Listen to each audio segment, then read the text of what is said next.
Hi there, this is James from Perfect English once again.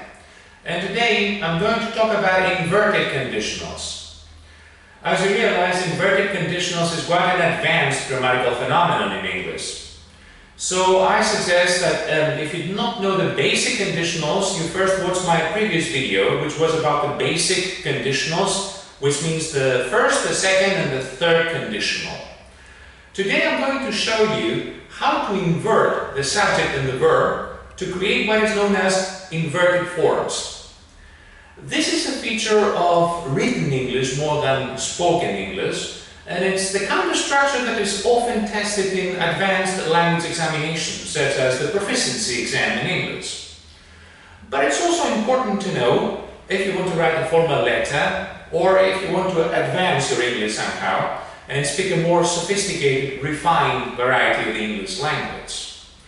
So let's take a look at how we can use inverted forms with conditionals. So let's begin with the first conditional.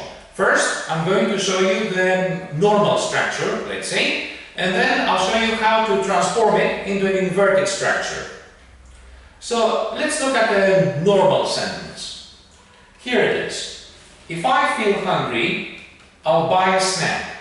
Okay, as you can see, this is the first conditional. We have the verb feel, simple present, and then will buy, simple future. No problem here, we have a regular sentence. However, we can say the same thing using the word should at the beginning of the sentence.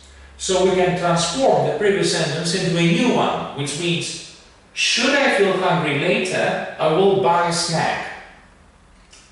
What we see here is, instead of if I feel, should I feel. So we have inversion, we invert the subject and the modal verb. Instead of I should, we say should I.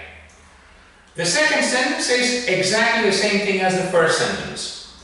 There's only, I shouldn't have said exactly, there's a slight difference. Should I feel hungry means it's a little unlikely for me to feel hungry.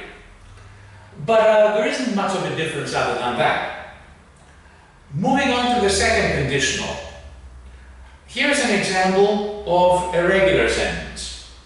If I moved to Italy, I would eat pizza every day. Okay, that's quite normal. I mean, we associate Italy with eating pizza.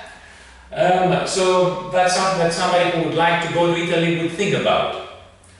I can say the same thing using a rather unusual structure, starting with where I and then using the full infinitive.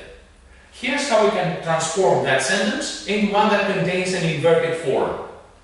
Were I to move to Italy, I would eat pizza every day.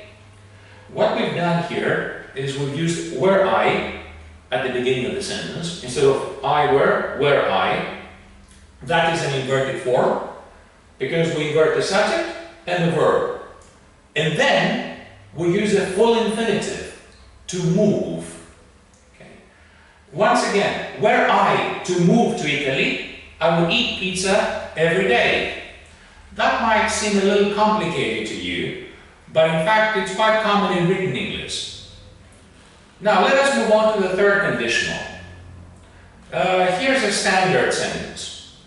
If I had left the house earlier, I wouldn't have missed the bus. So, this is the third conditional because we have had left, which is the past perfect, and wouldn't have missed. So it refers to the past. We can say the same thing, however, by using an inverted form. Here's how we can do that. We can say, had I left the house earlier, I wouldn't have missed the bus. So here we invert the subject and the auxiliary verb, had. Instead of I had left,